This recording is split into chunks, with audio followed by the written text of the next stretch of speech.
The mountains of Colorado cast long shadows over the mining town of Silver Creek as the afternoon sun began its descent behind jagged peaks.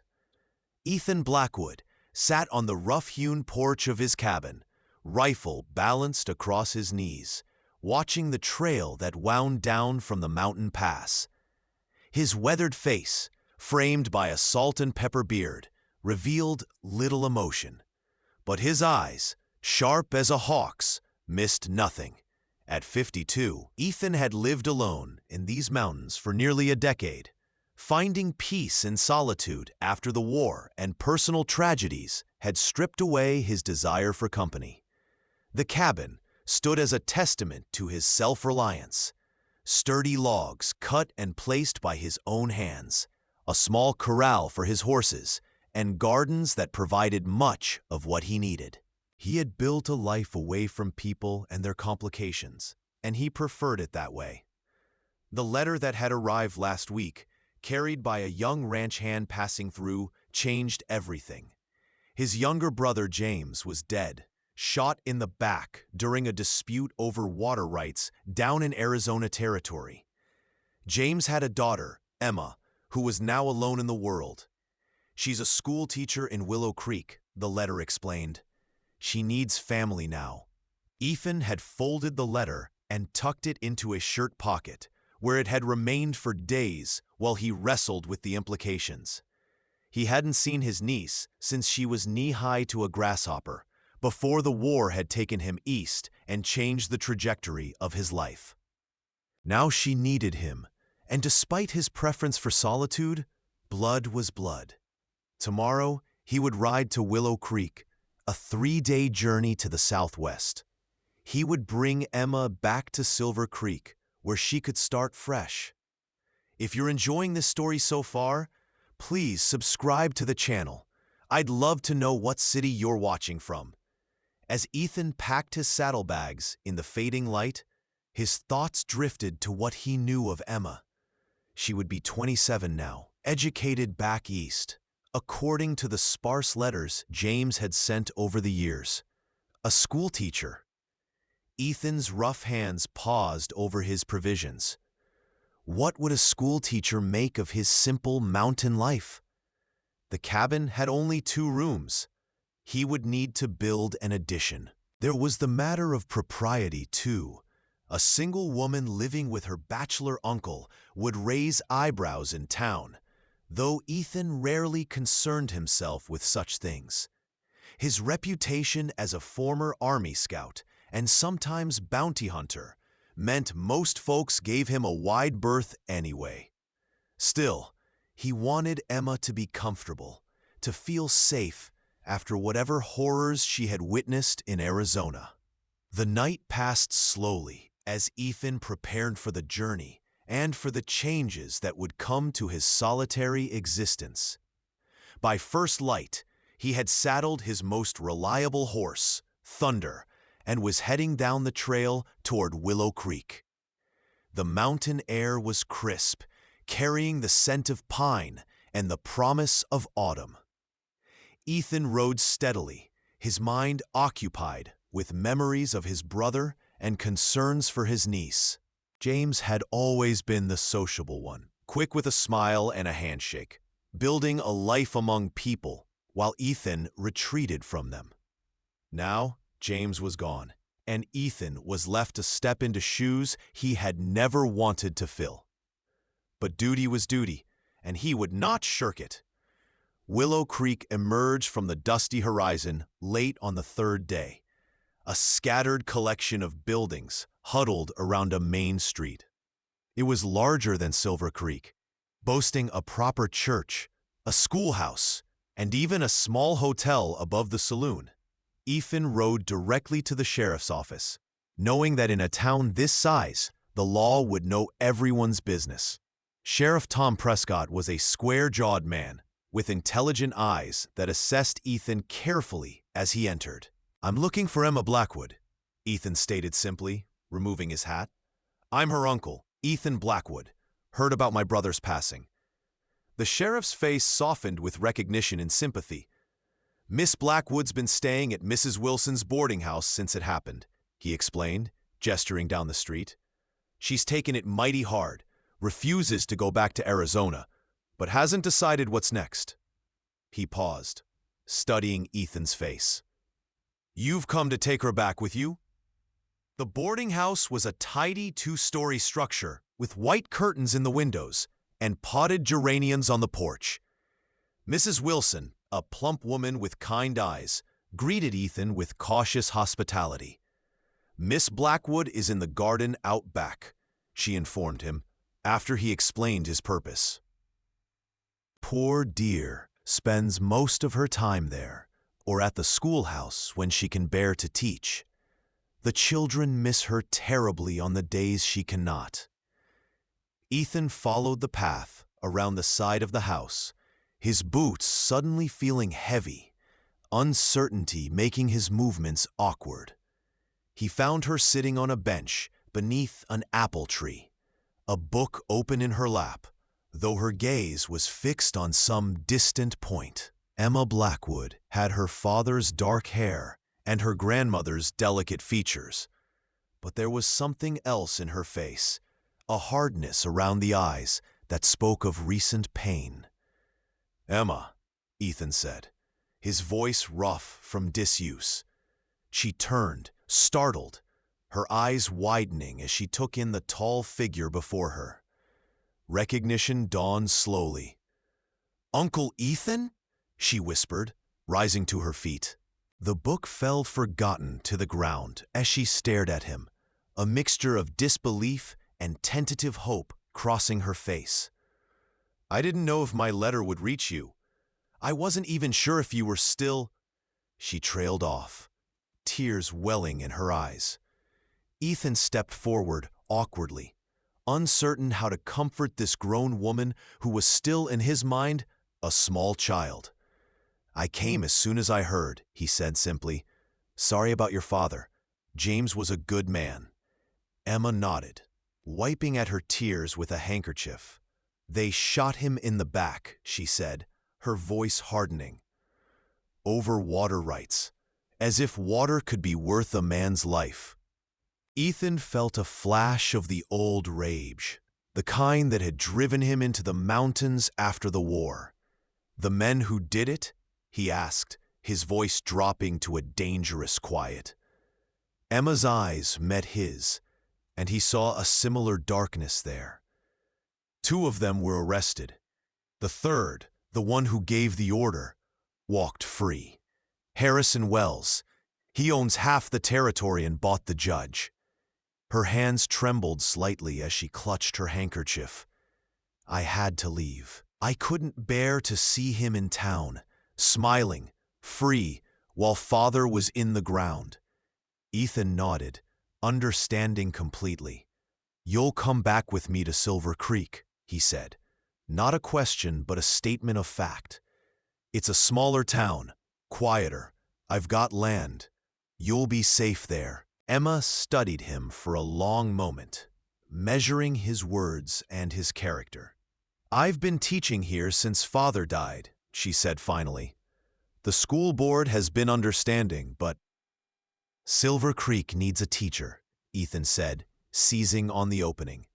"The schoolhouse has been empty since old Mrs. Peterson returned east last winter. The children ride miles to the next town." This wasn't entirely true. The makeshift school in Silver Creek operated sporadically, when a miner's wife or the preacher had time to teach basic lessons. But Ethan knew a proper teacher would be welcomed. Emma considered this, a spark of interest in her eyes. "I need some time," she said finally, "to settle father's affairs and say goodbye to my students here." Ethan nodded, relieved she hadn't refused outright. "I'll stay in town. We'll leave when you're ready." As he turned to go, Emma called after him, "Uncle Ethan?" He paused, looking back. "Thank you for coming. Father always said you were the strongest of the Blackwoods, that when it truly mattered, you'd be there." The words followed Ethan as he secured a room at the hotel and spent the next few days helping Emma prepare for departure. They were James's words, the same brother who had written so infrequently over the years, yet had maintained such faith in him. It was a faith Ethan wasn't sure he deserved, given how he had retreated from the world after losing his wife and son to fever during the war. He had been a different man then, a captain in the Union Army, respected, with a future ahead of him. After their deaths, he had drifted west, taking jobs as a scout, a tracker, occasionally a bounty hunter when the money was needed. The mountains had called to him, offering solitude and simplicity. He had answered, turning his back on the complications of human connections. Now, watching Emma instruct her students on their final day, her voice gentle but firm, her eyes still carrying shadows of grief, but focused on her duty, Ethan felt something long dormant stir within him, admiration and a sense of responsibility he had thought buried with his family. They departed Willow Creek on a crisp morning, Emma's possessions packed into a wagon Ethan had purchased for the journey. Her trunks contained books, teaching materials, and the personal belongings of a life interrupted. Emma herself rode a gentle mare provided by Mrs. Wilson as a parting gift, her back straight despite the grief that had visibly thinned her frame. They traveled slowly, making camp each night by streams or sheltered clearings. Ethan hunted for their meals, and Emma surprised him by efficiently setting up camp and cooking with skill. Father believed in practical education, she explained one evening, turning rabbit meat over the fire. He said books were important, but so was knowing how to survive. Ethan nodded, recognizing James's practical wisdom. As the journey progressed, Ethan found himself increasingly curious about the woman his niece had become. He asked about her teaching, her life in Arizona, carefully avoiding the painful subject of her father's death. In turn, Emma asked about Silver Creek, about Ethan's life in the mountains. "Father said you built everything yourself," she commented as they crossed a high ridge that offered the first distant view of Silver Creek Valley. "That you could track anything that left a mark on Earth, and that you never missed a shot." Ethan shifted uncomfortably in his saddle. "Your father was prone to exaggeration," he said gruffly. Emma studied him with intelligent eyes. "Was he? He also said you were the most honest man he knew." Ethan had no answer for that, so they rode in companionable silence until making camp that evening. As they sat by the fire, the stars emerging in the vast sky above, Emma finally broached the subject Ethan had been avoiding. "The men who killed Father," she said quietly, her voice steady despite the pain in her eyes. "If they ever came to Silver Creek," Ethan's hand stilled over the coffee cup he was holding. "They won't," he said, his voice carrying absolute certainty. "But if they did, they wouldn't leave alive." He met her gaze across the fire, letting her see the truth of his words. Emma nodded slowly. "Father wouldn't want vengeance," she said, though her tone suggested she herself might feel differently. Ethan considered his response carefully. No, he wouldn't. James always believed in the law, even when it failed him. He paused, adding more coffee to his cup from the pot hanging over the fire. "But there's a difference between vengeance and justice. Sometimes the law can't provide the latter." Emma wrapped her shawl tighter around her shoulders, her expression thoughtful. "Is that why you left civilization behind? Because you lost faith in justice?" The question struck closer to home than Ethan expected. He set down his cup, looking into the dancing flames as memories surfaced. "When I lost my Sarah and little James during the war, there was no one to blame," he said finally, his voice rough with emotions long suppressed. "No justice to seek, just a fever that took them while I was fighting someone else's battle hundreds of miles away." He looked up, meeting Emma's sympathetic gaze. "I came west because I needed space to carry my grief. Found I preferred the company of mountains to most men. Emma nodded, understanding in her eyes. And now, she asked softly, what will it be like having someone intrude on your solitude? Ethan's weathered face softened slightly. Your family, Emma. Not an intrusion. They arrived in Silver Creek 3 days later, drawing curious stares as they made their way through town. Word had spread quickly that Ethan Blackwood was returning with his niece, and by the time they reached the trail leading up to his cabin, several townspeople had appeared to greet them, including Mayor Hollis and Reverend Clark. Emma handled the introductions with grace, though Ethan could see the weariness in her eyes after the long journey. Mayor Hollis, a portly man with an expansive personality, immediately seized on the opportunity Emma presented. "A real schoolteacher!" he exclaimed, pumping her hand enthusiastically. "My dear Miss Blackwood, you are the answer to our prayers. Our children have been making do with irregular lessons for too long. When might you be ready to begin?" Emma glanced at Ethan, who stepped in smoothly. "My niece needs time to settle, Mayor. There'll be plenty of opportunity to discuss schooling once she's rested." Ethan's cabin, nestled on a wooded slope with a view of the valley below, was as Emma had imagined from her father's descriptions: sturdy, practical, and utterly masculine.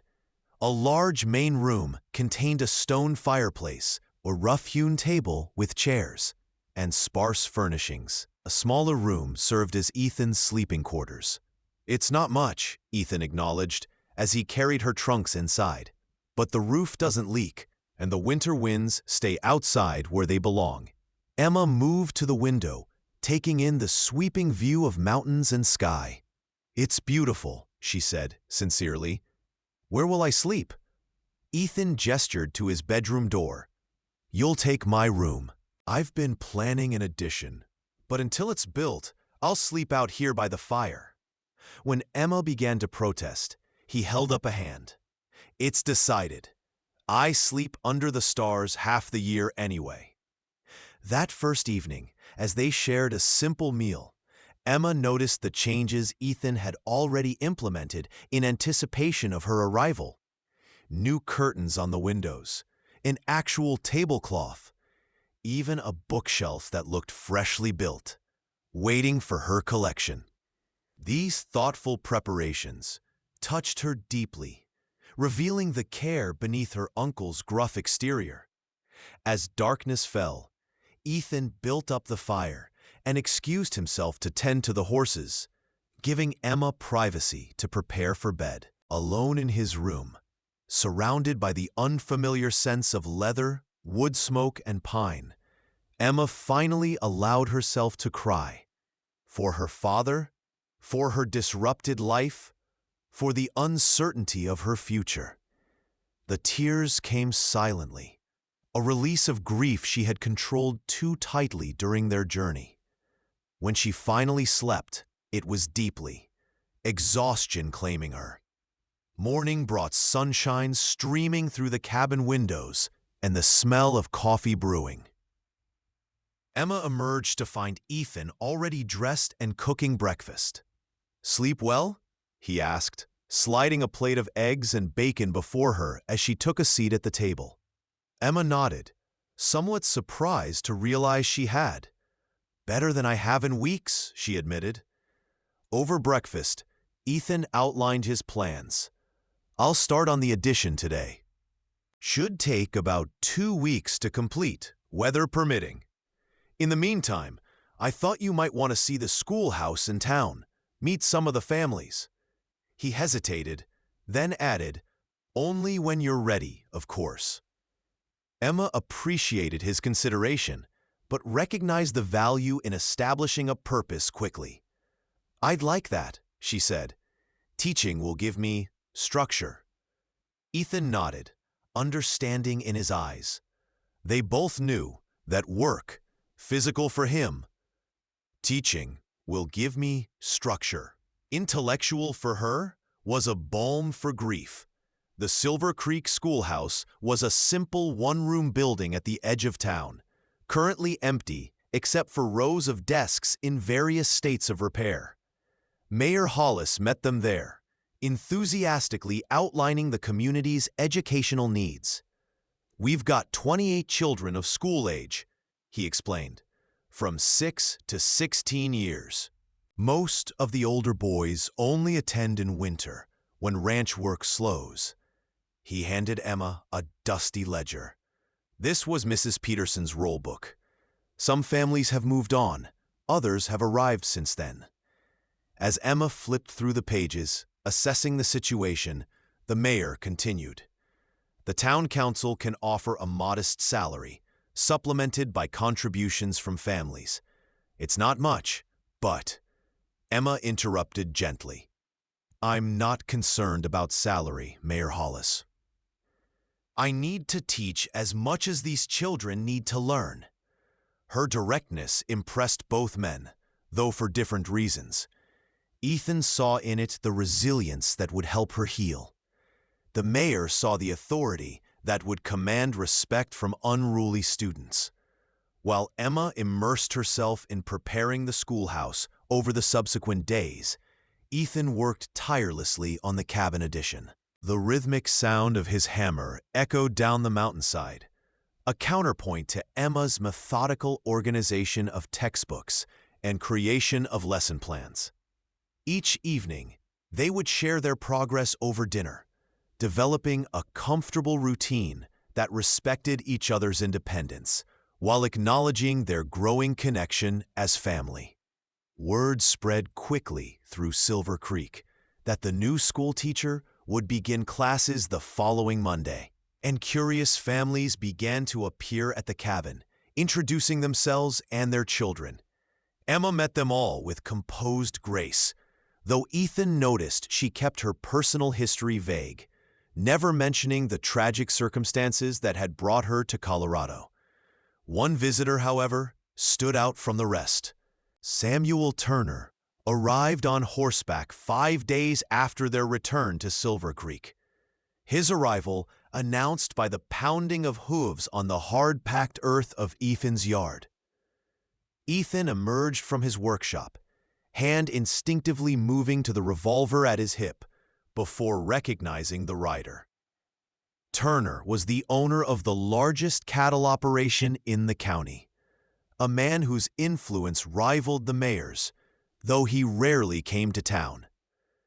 In his early 40s, he had the hard, weathered look of a man who had built his empire through determination and, some whispered, ruthless business practices. "Blackwood," he called, dismounting with fluid grace despite his size. "Heard you brought a school teacher to town. Thought I'd pay my respects." Ethan moved forward to greet him, his posture casual but alert. The two men had a history. Not hostile, but not entirely friendly either.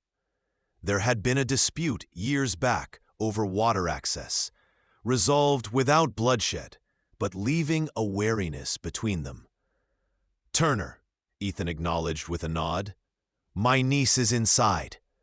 Before he could say more, Emma appeared in the doorway, drawn by the unfamiliar voice. Turner's attention immediately shifted, his expression changing subtly as he took in the slender figure framed by the cabin door. "Miss Blackwood," he said, removing his hat, "Samuel Turner. I own the Diamond T Ranch north of here. Welcome to our little corner of Colorado." Emma stepped forward, offering her hand with the polite smile she had perfected for meeting her students' parents. "Mr. Turner, I've heard of your ranch. Quite the operation, from what Mayor Hollis tells me." Turner smiled, revealing even white teeth beneath his mustache. "The mayor exaggerates, but we do our part for the county." He held Emma's hand a moment longer than necessary before releasing it.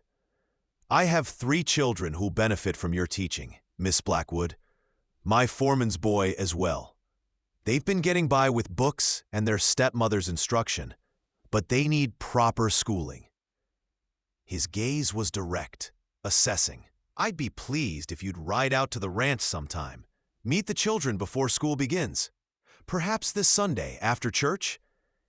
The invitation seemed innocent enough, but Ethan detected something in Turner's manner that raised his guard. Emma, however, was already responding with professional courtesy. "That would be helpful, Mr. Turner. New students are always nervous, especially when changing teachers. Meeting beforehand often eases the transition."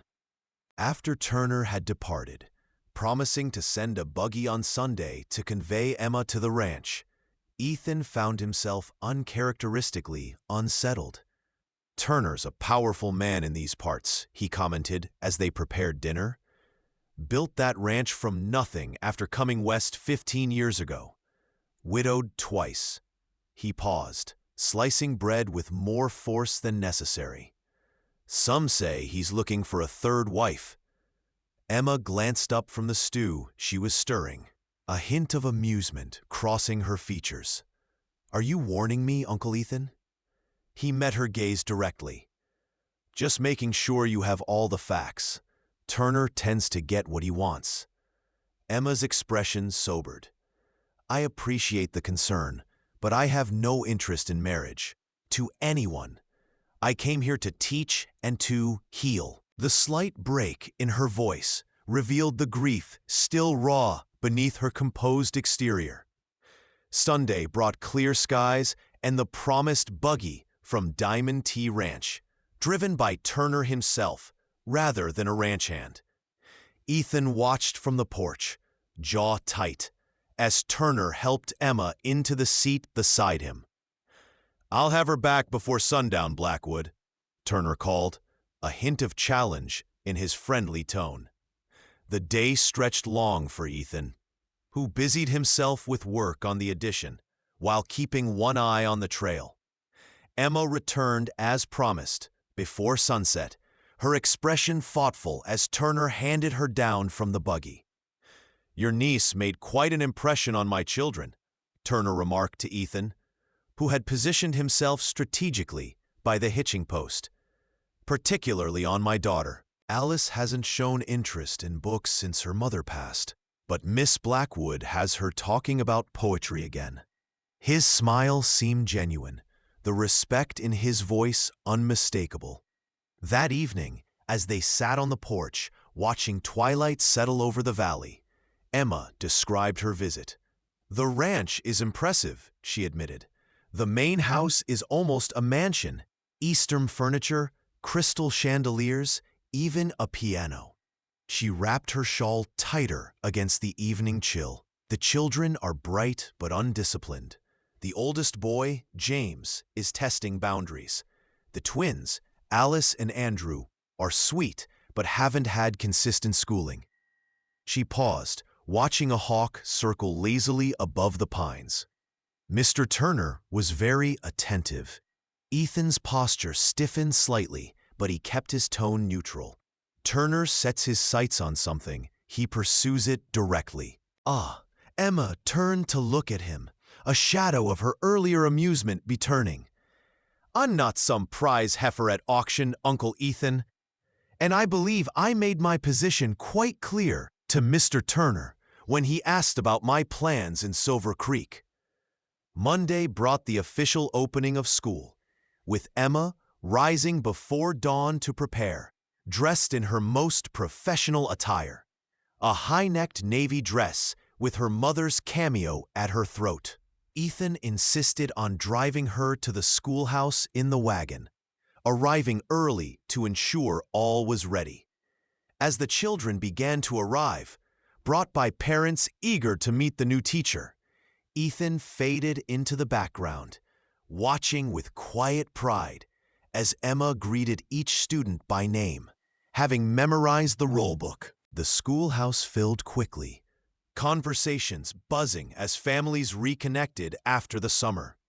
Turner arrived last, his 3 children in tow, making a noticeable entrance that drew all eyes. He approached Emma directly, children in his wake, and made a show of entrusting them to her care. "I have complete faith in Miss Blackwood's abilities," he announced loudly enough for all to hear. "Silver Creek is fortunate to have such a qualified teacher."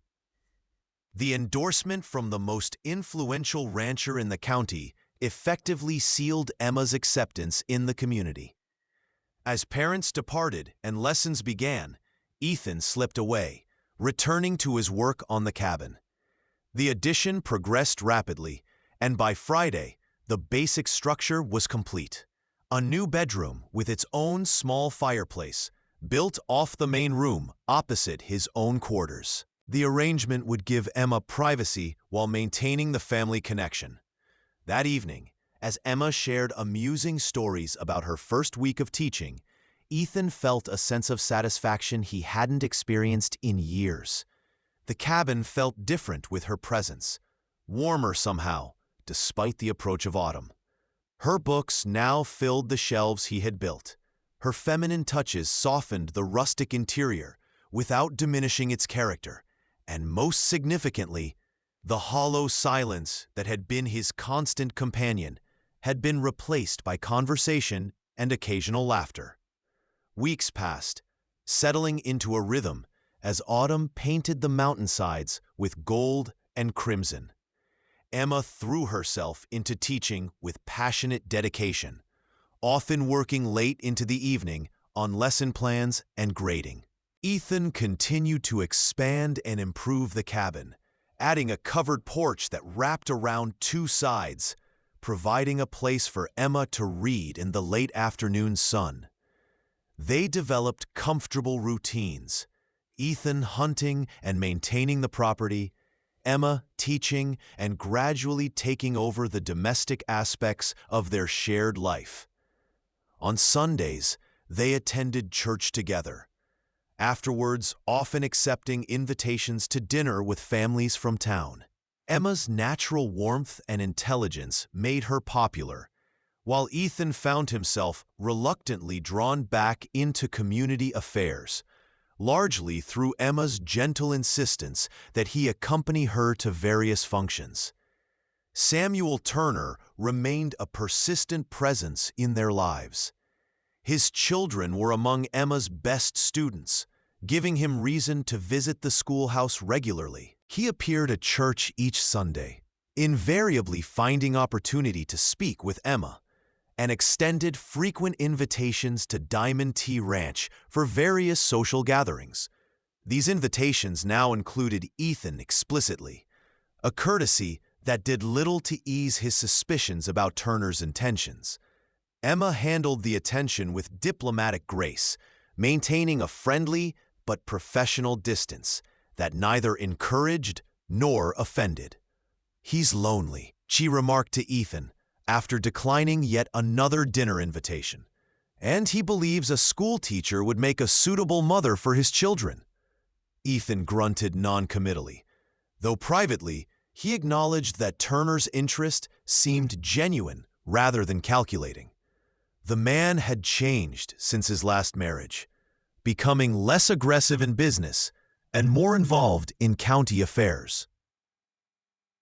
Winter descended on Silver Creek with surprising swiftness, bringing heavy snows that transformed the landscape into a glittering white expanse. The bitter cold and treacherous mountain passes effectively isolated the town for days at a time, reducing school attendance as outlying families kept children home during the worst weather. Emma used these quieter days to focus on the students who could attend, providing more individualized instruction than was possible with a full classroom. Ethan found himself increasingly drawn to the schoolhouse on these days, ostensibly to maintain the stove and ensure Emma's safety traveling back and forth in the snow. In reality, he enjoyed watching her teach, impressed by the natural authority she commanded despite her youth and slender build. The children responded to her with respect and genuine affection. Even the Turner boy, who had initially tested boundaries at every opportunity. Christmas approached, bringing preparations for the school pageant and community celebration. Emma threw herself into these activities with enthusiasm, rehearsing carols with the children and helping to decorate the church. Ethan, despite his preference for solitude, found himself enlisted to build a stable for the nativity scene and to cut the tallest pine tree that would fit in the church sanctuary. The entire town buzzed with excitement, this being the first proper Christmas celebration since before the war, when the community had been too small and resources too scarce for elaborate festivities. Emma's presence had catalyzed something in Silver Creek, a sense of permanence, of civilization taking root in the wilderness. The night of the pageant arrived with perfect Christmas weather, softly falling snow that cushioned sounds and transformed the town into a scene from a storybook. The church was packed with families, the air warm with bodies and breath, scented with pine and candle wax. Ethan sat in the back row, uncomfortable in his best shirt and string tie, watching as Emma directed the children through their performances with gentle guidance. The Turner children featured prominently, Alice as Mary, Andrew as a shepherd, and James, somewhat reluctantly, as Joseph. Samuel Turner sat in the front row, his face glowing with paternal pride. After the performance, as the community gathered in the church hall for refreshments, Turner approached Ethan directly, 2 cups of punch in hand. "Your niece has worked miracles with my children," he said, offering one of the cups, "especially James. The boy actually asked for books for Christmas." He chuckled, shaking his head in wonder. First time since his mother died that he's shown interest in anything besides horses and hunting. Ethan accepted the punch, acknowledging the olive branch for what it was. "Emma has a way with children," he agreed, his gaze finding her across the room, where she was surrounded by parents offering congratulations. Turner followed his gaze, a thoughtful expression crossing his features. "Blackwood, I'm going to speak plainly. I admire your niece greatly. She's intelligent, kind, and exactly the influence my children need." He paused, turning to face Ethan directly. "I intend to court her properly, with honorable intentions. I wanted you to hear it from me first, as her guardian." Ethan stiffened, his hand tightening around the fragile punch cup. "Emma makes her own decisions," he said carefully, "and she's been clear about focusing on teaching, not marriage." Turner nodded, unsurprised by the response. "I understand that. I'm prepared to be patient, but I wanted to be transparent with you. No sneaking around, no rumors, just a man's interest in a worthy woman."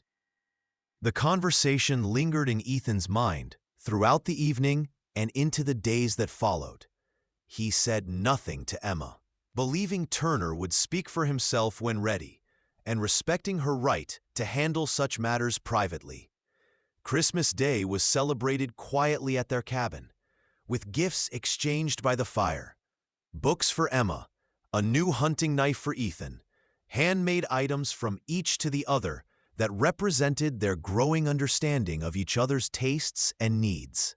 As they shared a special dinner, Ethan found himself studying Emma's face in the firelight, noting how the shadows of grief had gradually receded over the months. She had found purpose in Silver Creek, had begun to heal.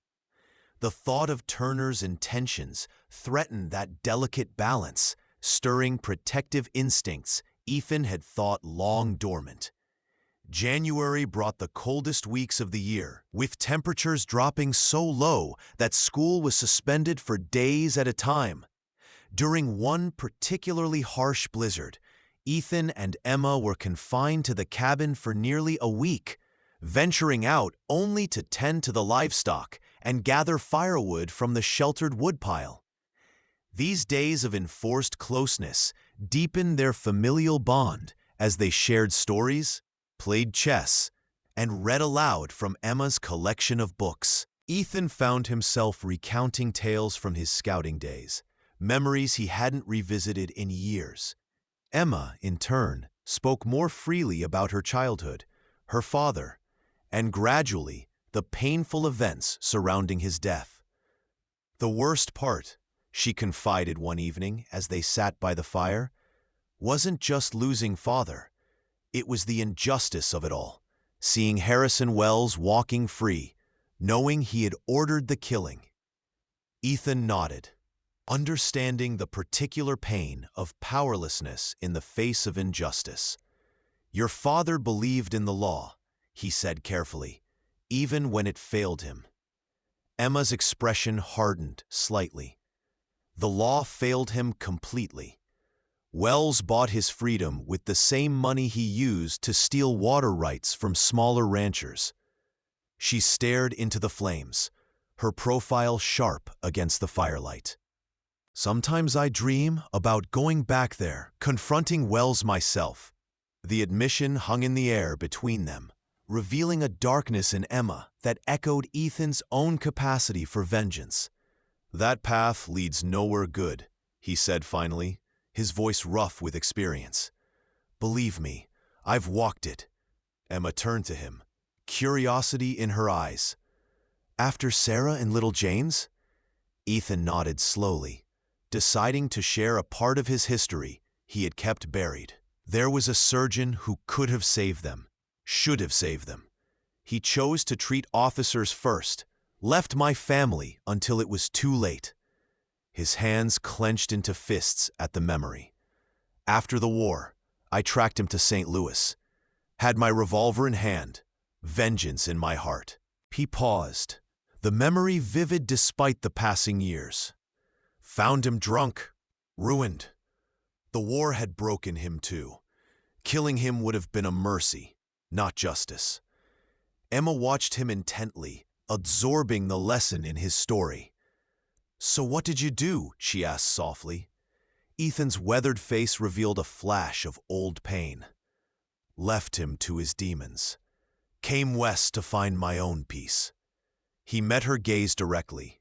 "Vengeance burns everything it touches, Emma, including the ones seeking it."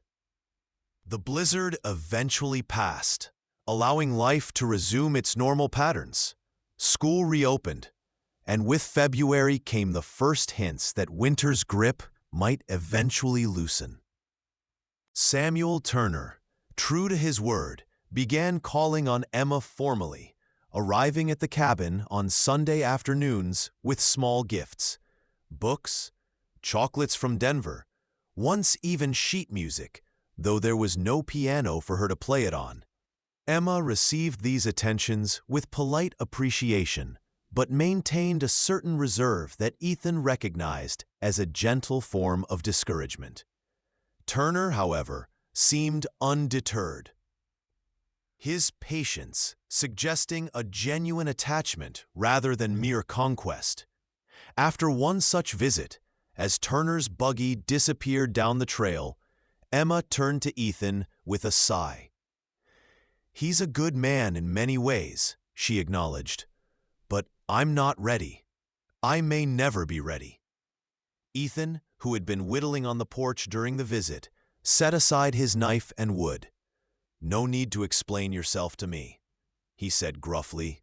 "Your life is your own." Emma smiled at his discomfort with emotional subjects, but pressed on. "I'd still like you to understand. After Father died, something in me hardened. I don't know if I can be what someone like Samuel Turner wants: a wife, a mother to his children. That requires an openness I'm not sure I possess anymore." Ethan nodded, understanding completely. "Time has a way of changing things," he said simply. "For better or worse." Emma studied him thoughtfully. "Is that what happened with you? Time changed things until you preferred mountains to people?" Ethan considered the question seriously. "For a long while, yes, until recently." The implication that her presence had altered his solitary preferences hung unspoken between them. March brought the first real thaw, turning mountain streams into rushing torrents and trails into muddy obstacle courses. With the changing season came unexpected news that rippled through Silver Creek like wildfire. Samuel Turner had sold Diamond T Ranch. The announcement shocked the community, as the ranch had been the county's largest employer, and Turner's presence a stabilizing force in local affairs.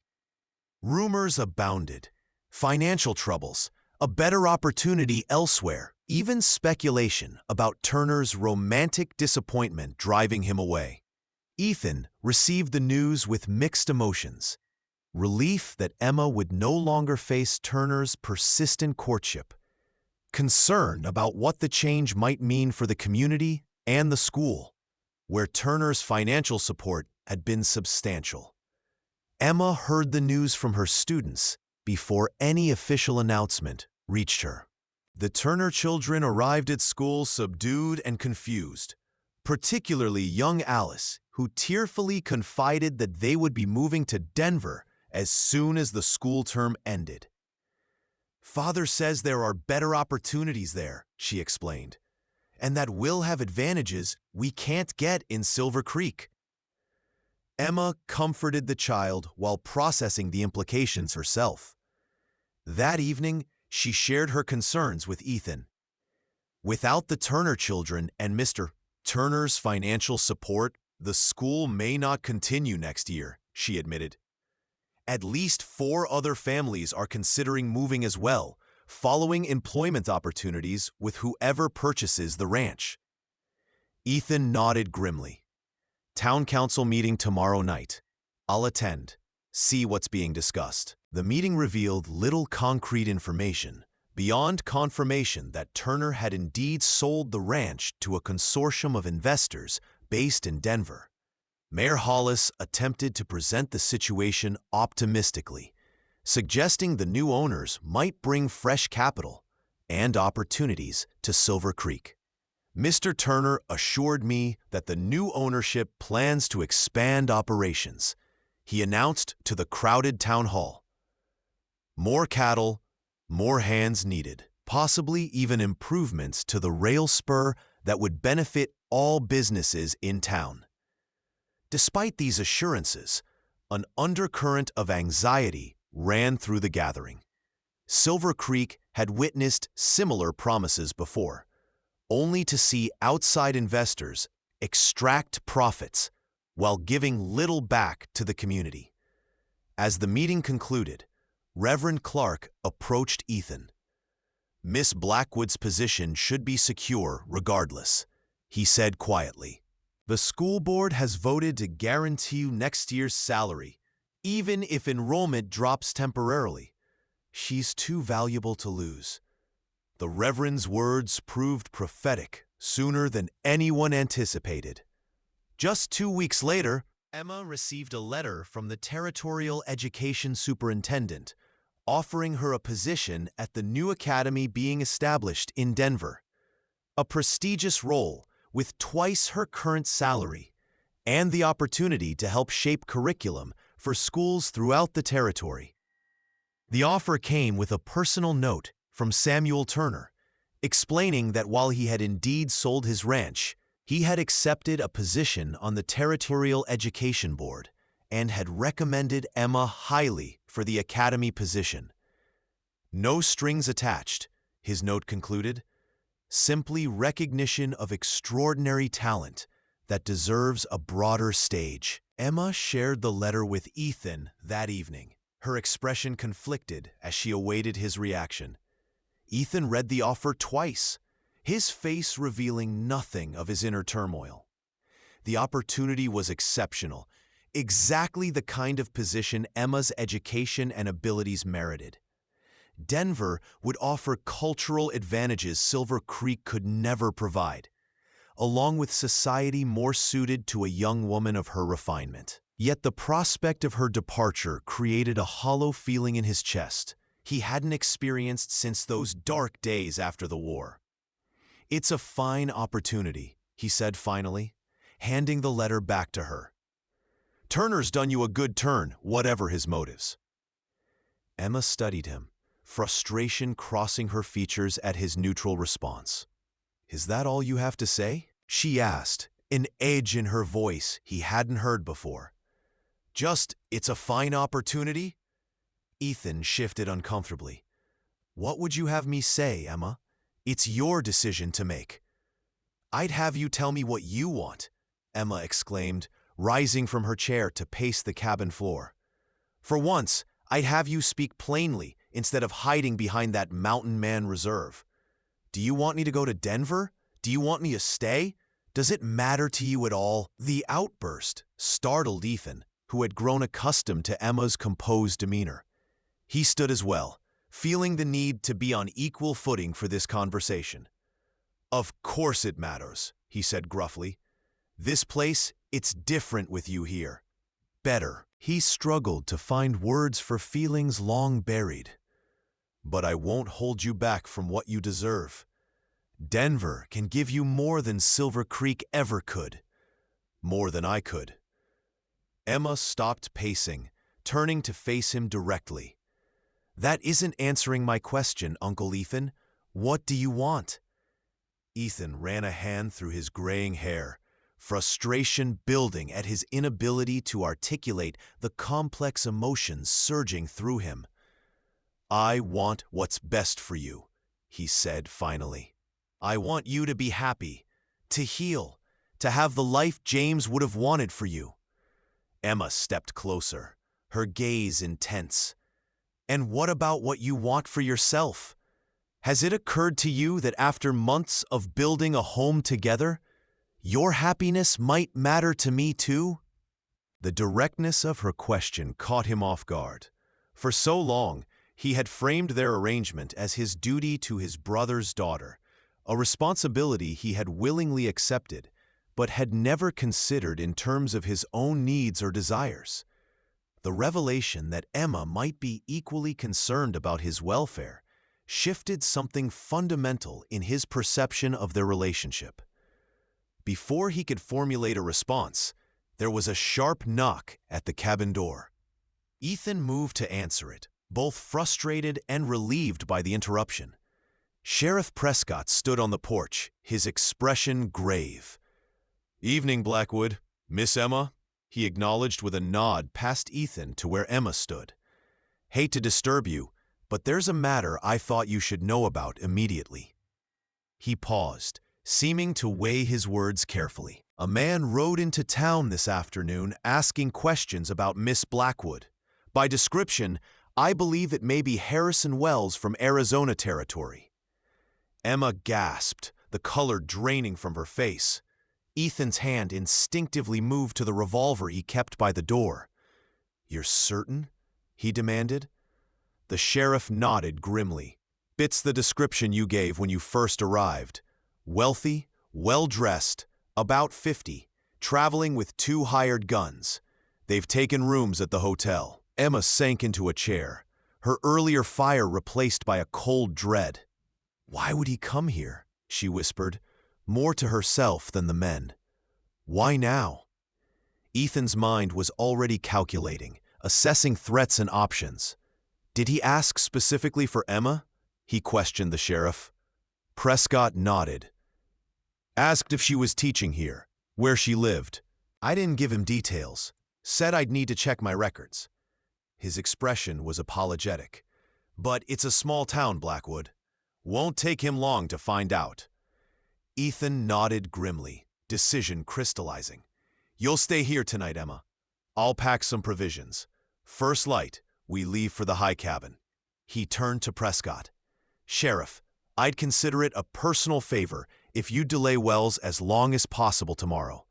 Legal questions, paperwork, anything to buy us time." After the sheriff departed, with promises to do what he could, Emma found her voice again.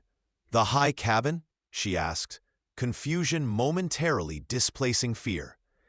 Ethan was already moving with purpose, collecting ammunition and provisions. "Hunting cabin higher up the mountain," he explained tersely. "Remote, defensible. No one knows about it except me." He paused, meeting her frightened gaze. "I won't let him harm you, Emma. Whatever he wants, he won't get near you." Emma rose, steadying herself against the table. "It's revenge," she said quietly. "It must be. Father had evidence against Wells before he was killed. documents proving water rights fraud.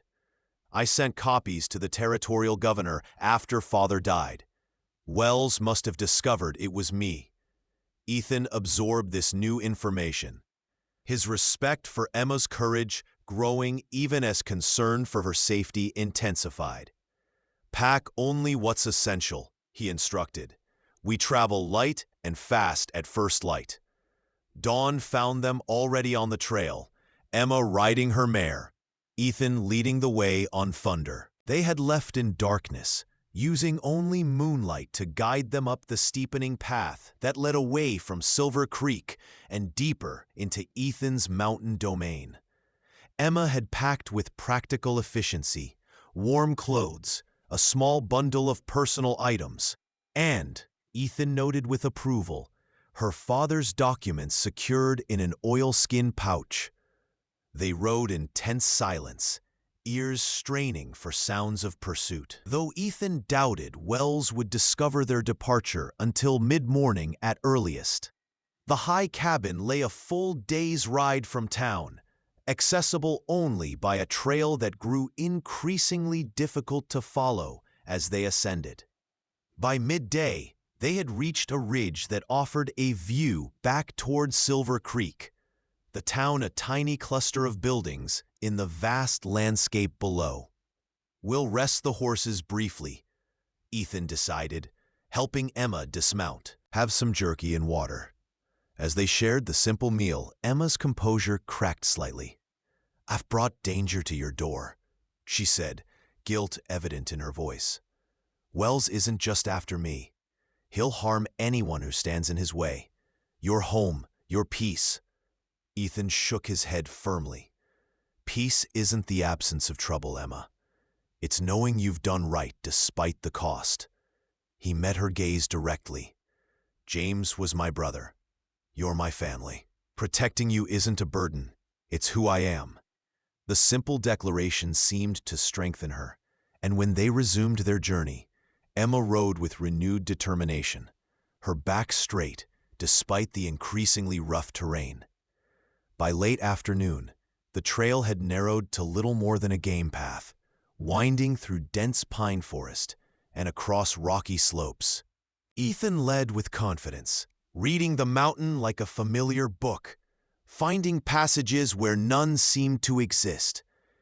Twilight was gathering when they finally reached the high cabin, a structure smaller and rougher than Ethan's main dwelling, built against a rock face that sheltered it from the worst mountain storms.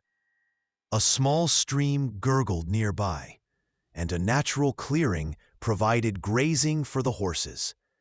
Not much, Ethan acknowledged as he unlocked the heavy wooden door. But solid. Built it myself 5 years ago. Use it mostly in summer when hunting. The interior was spare.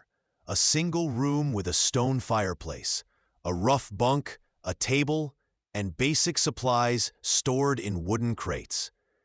Ethan immediately set about starting a fire, while Emma tended to the horses, settling them in the lean-to shelter adjacent to the cabin.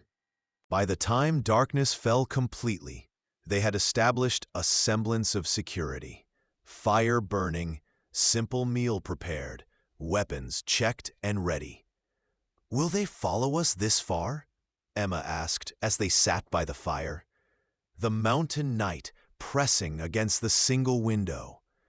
Ethan considered the question honestly. Depends how determined Wells is. Most men from the flatlands won't venture this deep into mountain country, especially with snow still on the higher slopes. He stared into the flames, thinking. But hired guns go where the money leads them. If Wells wants you badly enough, he left the implication hanging. Emma nodded, understanding. So we wait. For how long?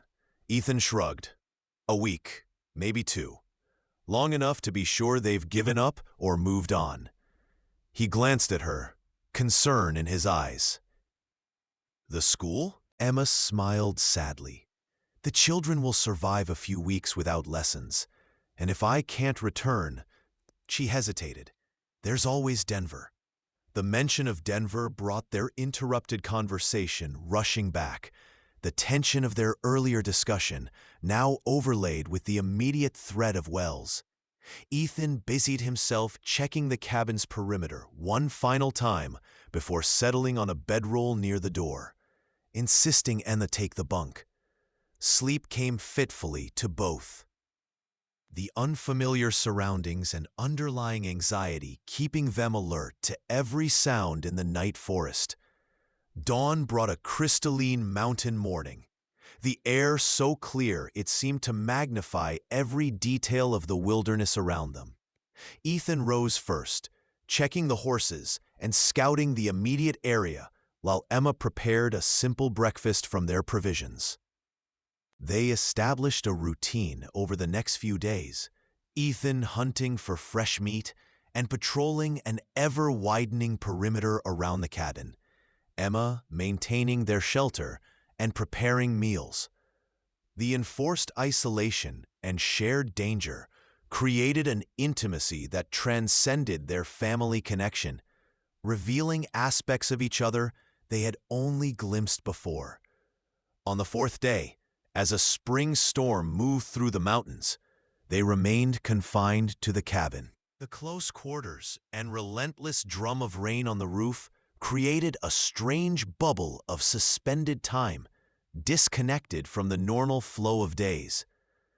"Tell me about Sarah," Emma said suddenly, as they sat across from each other at the small table, a game of chess between them.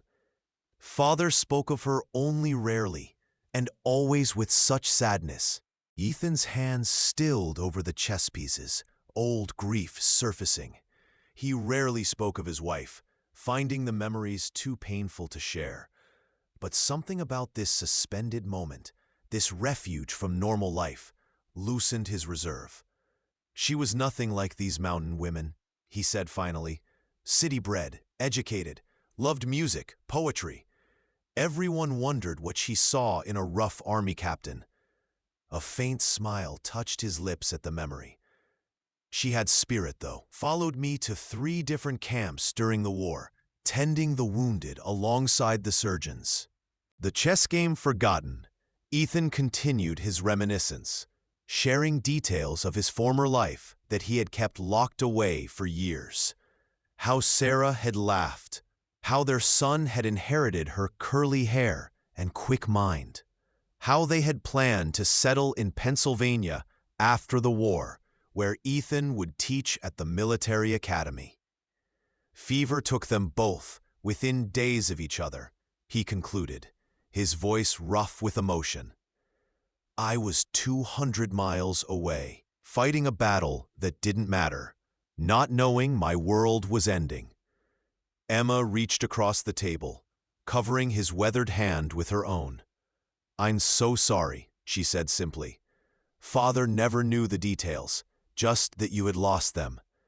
Ethan nodded, throat tight. Didn't talk about it, not to anyone. Just packed what remained and headed west. He met her sympathetic gaze. Until now, their conversation turned to Emma's own losses. Her mother who had died when she was young, the Eastern education that had separated her from her father for years, and finally, the traumatic events surrounding James's death. "I was teaching when it happened," she explained, rain still drumming steadily on the roof above them.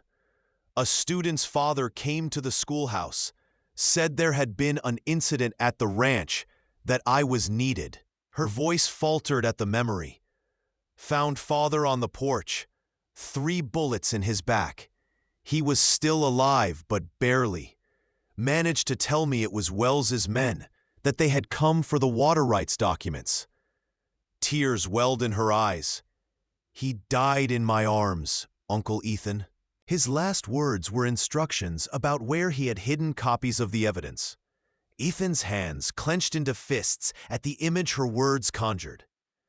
"And you sent the evidence to the territorial governor," he said, admiration in his voice. Emma nodded, wiping at her tears. "For all the good it did, the investigation stalled. Witnesses changed their stories or disappeared. Wells's money bought silence and influenced officials. Her expression hardened. That's when I decided to leave. I couldn't bear to stay, watching Wells prosper while Father's grave grew cold. She paused, a flicker of her earlier guilt returning. I never imagined he would follow me here, that he would still consider me a threat after all this time. Ethan considered this, his tactical mind assessing the situation. Men like Wells don't forget perceived enemies, he said slowly. And if that evidence could still harm him. The storm passed overnight, leaving the mountain world washed clean and gleaming in the morning sun. Ethan rose early to check their surroundings, finding fresh tracks in the mud, approximately a mile down the trail. Horseshoes, 3 different sets. They're coming, he told Emma bluntly upon returning to the cabin. Probably reach us by midday. Rather than panic, Emma met the news with surprising calm. What do we do? She asked, already gathering their essential belongings. Ethan laid out their options quickly. We could try to outrun them, head deeper into the mountains. There are passes that lead to the next valley, possibly to safety. He paused, studying her face. Or we make a stand here, cabin's defensible. I know the terrain. 3 against 1 aren't good odds, but I've faced worse. Emma considered both options, then surprised him with a third alternative. Or we could face them together, on our terms, not as fugitives, but as people standing for justice. The boldness of her suggestion gave Ethan pause. Emma, these men are killers. They've already murdered your father. I won't risk your life on some principle of confrontation. Emma's expression was resolute. I'm not suggesting we simply wait for them to attack us. I'm suggesting we use what we have, the evidence against Wells, as leverage. She retrieved the oilskin packet from her belongings, spreading the documents on the table. These papers prove Wells falsified water rights claims across 3 counties, bribed officials, and ordered armed men to intimidate smaller ranchers into selling. There are witness statements, financial records, even a letter in Wells's own hand threatening Father. Ethan examined the documents with growing appreciation for his brother's thoroughness. James always was methodical, he murmured.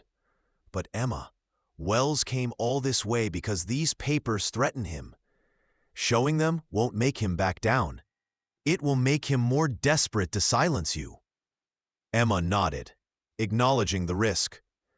Not if copies are already beyond his reach, she said. Before we left Silver Creek, I gave a sealed packet to Reverend Clark with instructions to send it to the territorial marshal if we didn't return within 10 days.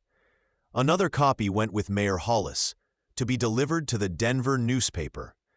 Ethan stared at her, admiration mixing with concern. When did you arrange this? Emma's smile held a hint of her father's determination. The night the sheriff came. While you were checking the horses, I wrote the letters and had them delivered. She met his gaze steadily. I won't spend my life running from Harrison Wells, Uncle Ethan. Father deserves justice. I deserve peace. The simplicity and courage of her declaration stirred something profound in Ethan, recognition of the strength beneath her gentle exterior, and a fierce pride in the woman his niece had become. Reluctantly, Ethan acknowledged the wisdom in her approach. So we wait, he said, mind already calculating defensive positions. But we prepare for the worst. Wells may not be reasonable, even facing exposure. Emma nodded grimly. I know, but I'd rather face him directly than always look over my shoulder, wondering when he'll appear. Ethan spent the next few hours fortifying the cabin, moving furniture to create defensive barriers, identifying firing positions, calculating sight lines through windows. Emma watched and assisted without comment, her expression determined rather than fearful. By midday, as Ethan had predicted, the distant sound of horses reached them. "3 riders," Ethan confirmed, peering through a gap in the shuttered window. "Wells and his men, approaching slowly. They know we're here." Ethan positioned himself near the door, rifle ready but not yet raised. "Stay back, away from the windows," he instructed Emma, who had armed herself with her father's revolver.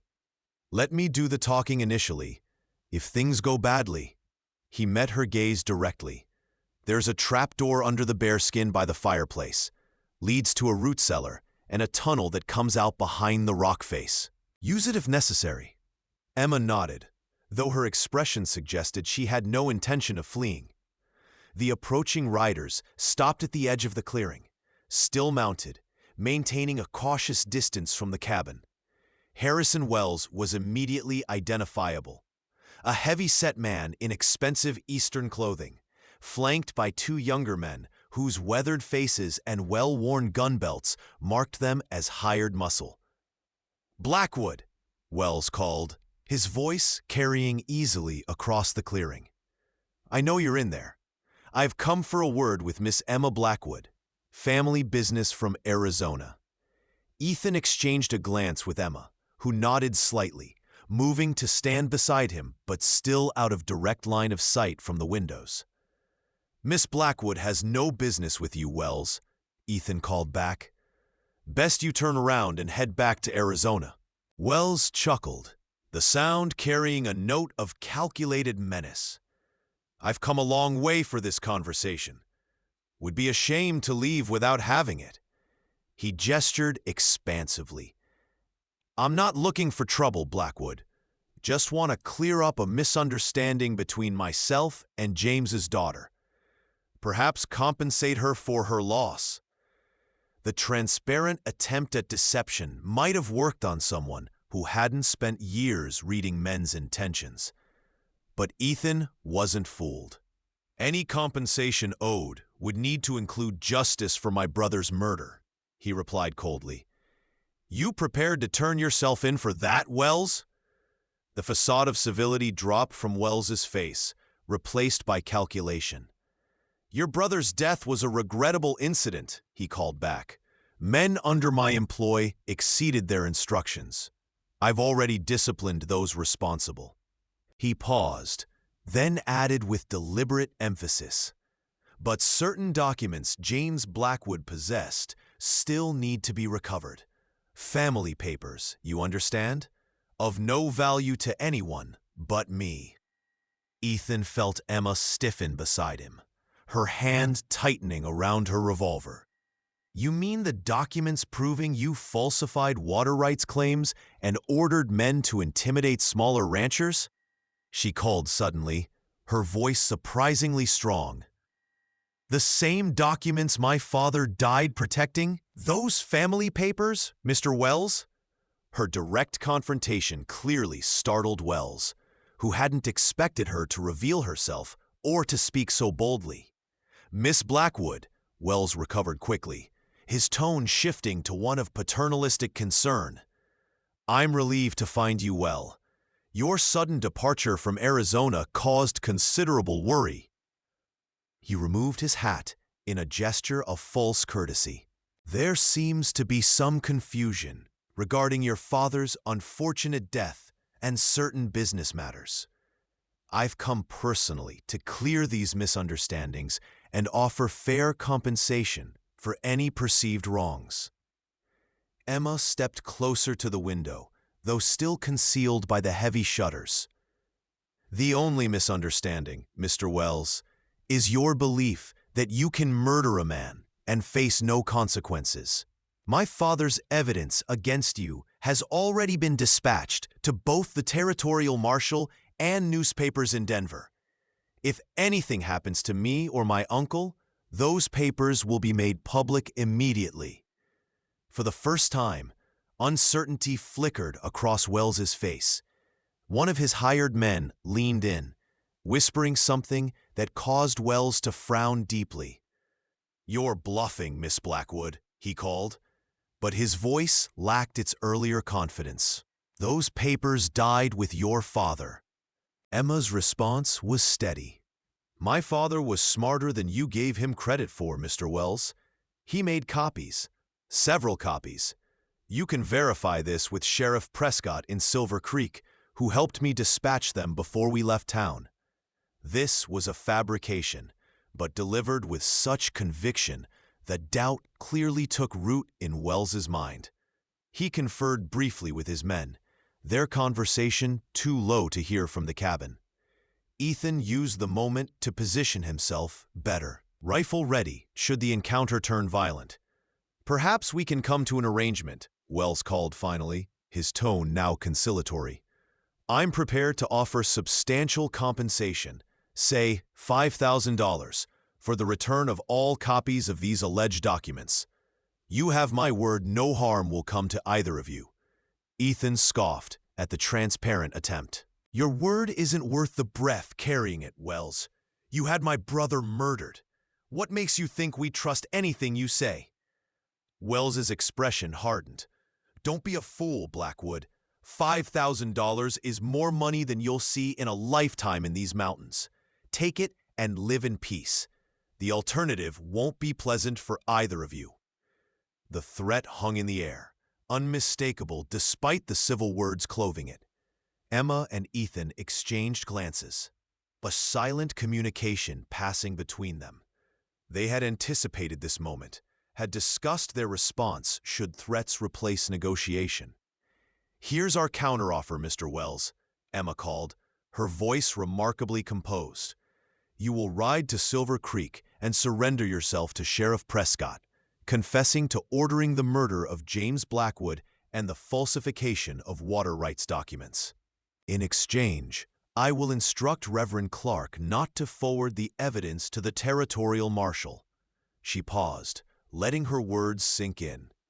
That's the only arrangement I'm willing to consider. Wells's face contorted with rage, his pretense of civility evaporating completely. You foolish girl, he shouted. Do you think you can dictate terms to me? I built an empire while you were learning your letters. Men like me don't surrender to schoolteachers and mountain hermits. He turned to his companions, gesturing angrily. Burns, Doyle, get in there and bring me those papers. Kill Blackwood if you must, but I want the girl alive. The hired guns dismounted smoothly, drawing their revolvers with practiced ease. Ethan reacted instantly, pushing Emma toward the back of the cabin. Trapdoor. Now, he ordered tersely, already taking aim through a gap in the shutters. Emma hesitated briefly, torn between obedience and standing her ground, but a warning shot from one of Wells's men decided her. She moved quickly to the bearskin rug, pulling it aside to reveal the wooden trapdoor beneath. As she lifted it, Ethan fired his first shot, catching one of the approaching gunmen, Burns, in the shoulder. The man staggered, but didn't fall, diving for cover behind a fallen log at the edge of the clearing. The second man, Doyle, was more cautious, using trees for cover as he worked his way closer to the cabin's blind side. Wells himself had retreated to the shelter of a large pine, shouting encouragement and threats to his men. Burn them out if you have to. Just get those papers. The command sent a chill through Ethan. Fire was the one threat the cabin couldn't withstand, isolated as they were from help. Emma, go, he urged again, seeing her still hesitating by the open trapdoor. I'll hold them off. Meet you at the rendezvous point we discussed. Emma shook her head, determination hardening her features.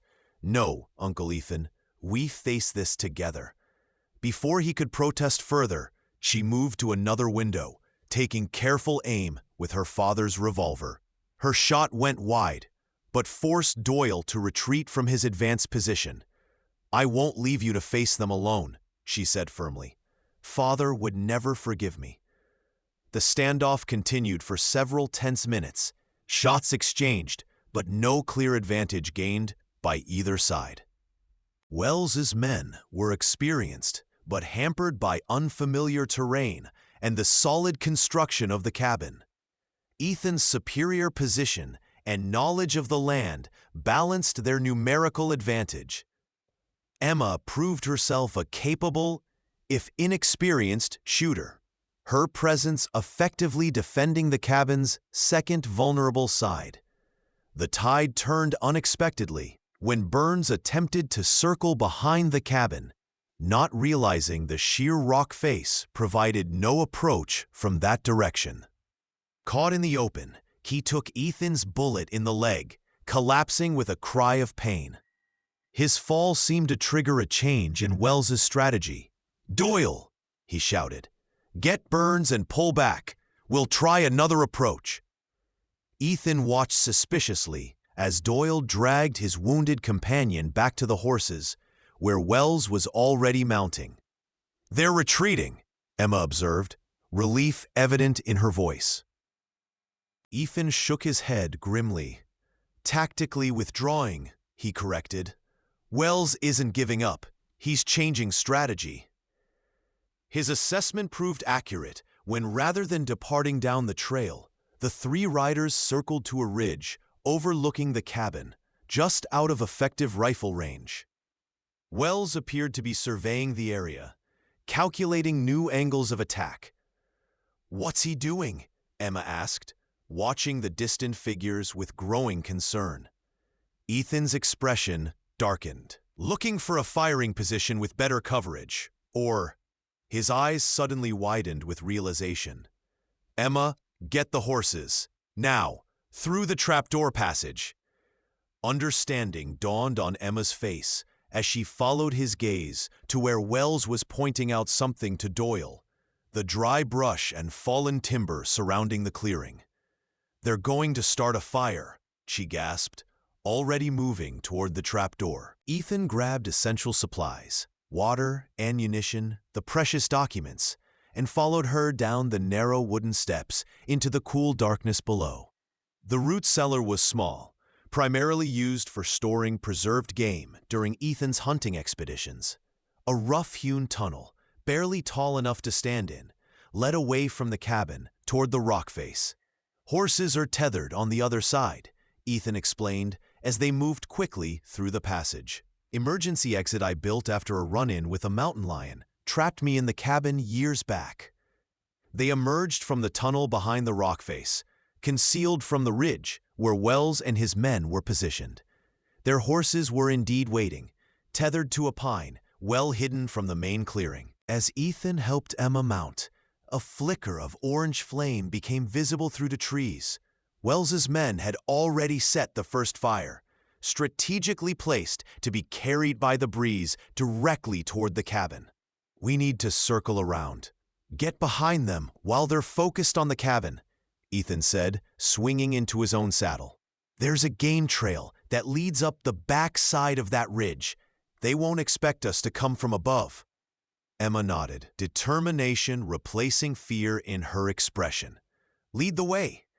The game trail was treacherous, narrow, steep, and partially obscured by spring growth, but their horses were mountain-bred and sure-footed. Within 20 minutes, they had circled behind the ridge where Wells and his men watched the growing fire approach the cabin. From their elevated position, Ethan and Emma could see the flames spreading quickly through the dry underbrush, a product of the unusually warm spring. The cabin itself wasn't yet ablaze, but it was only a matter of time. Wells and Doyle stood by their horses, watching with evident satisfaction, while Burns sat slumped in his saddle, clearly weakened by his wounds. "Stay here," Ethan instructed Emma, dismounting quietly. "I'll approach from behind. When you hear my signal, show yourself, but stay under cover." Before Emma could protest, Ethan had melted into the trees, moving with the silent skill of a man who had spent years tracking game through mountain forests. Emma waited anxiously, watching the fire spread below while straining her ears for Ethan's signal. Minutes passed with agonizing slowness. The cabin's roof had begun to smoke, small flames licking at the eaves closest to the advancing fire. Then, suddenly, Ethan's voice rang out, from directly behind Wells and his men. "Drop your weapons, both of you." The command, delivered with military authority, startled all three men. Wells spun around, reaching instinctively for his own revolver. "I wouldn't," Ethan warned, his rifle aimed squarely at Wells' chest. "Your man Burns is already bleeding badly. Would be a shame if his employer joined him." Emma took this as her cue, emerging from her concealed position with her father's revolver trained on Doyle. "Do as he says," she called, her voice steady despite her racing heart. Doyle, assessing the situation quickly, raised his hands slowly. "Easy now," he said, glancing at Wells for direction. "No need for more bloodshed." Wells, however, was not so readily cowed. "You're bluffing, Blackwood," he sneered, though his hand had stilled on his holstered weapon. "You won't shoot an unarmed man in cold blood. You army types have too much honor." Ethan's expression remained impassive. "You're right about one thing. I won't shoot an unarmed man." His rifle didn't waver. "So keep your hand right where it is on that revolver, and give me the excuse I've been looking for since I learned what you did to my brother." For a tense moment, no one moved. The only sounds were the distant crackle of the spreading fire and Burns's labored breathing. Then, surprisingly, it was Emma who broke the standoff. "Mr. Wells," she said, moving closer while maintaining her aim on Doyle, "you're correct that my uncle is an honorable man. But you're mistaken if you think that means you'll leave these mountains alive should you draw that weapon." She stepped into full view, her eyes hard with a determination that echoed her father's. "I've watched one man I love die at your command. I won't watch another. Lower your hand now, or I promise you'll never see another Arizona sunset." The quiet intensity of her threat, delivered without hysteria or wavering, seemed to finally penetrate Wells's arrogance. He slowly moved his hand away from his holster, raising both hands in reluctant surrender. "Wise decision," Ethan acknowledged, stepping forward to disarm both Wells and Doyle while Emma kept them covered. "Now here's what happens next. We're all riding down to Silver Creek together. Your man Burns needs a doctor, and Sheriff Prescott needs your confession." Wells's face contorted with anger. "I'll admit to nothing. It's your word against mine, and I have friends in high places." Ethan smiled coldly. "You had friends in Arizona. This is Colorado territory. Different officials, different loyalties." He secured their weapons, then gestured toward the horses. "Besides, those documents Emma mentioned, they're real enough. Combined with her testimony about James's dying words, they'll be more than sufficient to see you hang."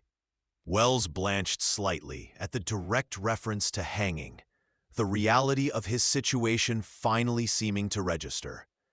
As they prepared to depart, Emma looked back at the cabin, now fully engulfed in flames. "I'm sorry about your high cabin," she said quietly to Ethan. "Another home lost because of Wells." Ethan followed her gaze, watching the fire consume the structure he had built with his own hands. "Just logs and timber," he said simply. "Can be rebuilt." He turned to her, something unspoken in his eyes. "Home is something else entirely." The significance of his words wasn't lost on Emma, who nodded slowly, understanding passing between them that transcended the immediate crisis. They mounted their horses, Wells and his men secured between them, and began the long descent toward Silver Creek, leaving the burning cabin behind as a pyre to old threats and new beginnings. The return journey took longer than their hasty departure, hampered by Burns's deteriorating condition and the need to keep 3 prisoners secure. They reached Silver Creek after nightfall 2 days later, their arrival causing an immediate stir in the normally quiet town. Sheriff Prescott, alerted by a ranch hand who spotted the approaching party, met them at the edge of town, incredulity evident on his face as he recognized Wells and his men. "Didn't expect to see you bringing prisoners back," he commented to Ethan as he helped secure the captives. Wells was charged with murder and attempted murder, ultimately facing justice for James Blackwood's death. With the threat gone, Emma faced her decision about Denver. That evening at Ethan's rebuilt cabin, as they sat watching the sunset, he finally spoke the words he'd been holding back. "I need a woman to heal my heart, and you need protection," the mountain man proposed to the broken teacher, his voice gruff with emotion. Not as uncle and niece, but as husband and wife. Emma's eyes widened with surprise, then softened with understanding. "Yes," she whispered, taking his weathered hand in hers. "This is where I belong." They married that spring, with Emma continuing to teach at the Silver Creek School. Their love, born of shared grief and courage, created a home neither had thought possible again. The mountain man and his teacher wife built a life that honored those they had lost, while embracing the future they had fought to secure. As years passed, Silver Creek grew into a thriving town, with the Blackwood family at its heart. If you like this story, please like this video, subscribe to the channel, and share your impressions of this story in the comments. To listen to the next story, click on the box on the left.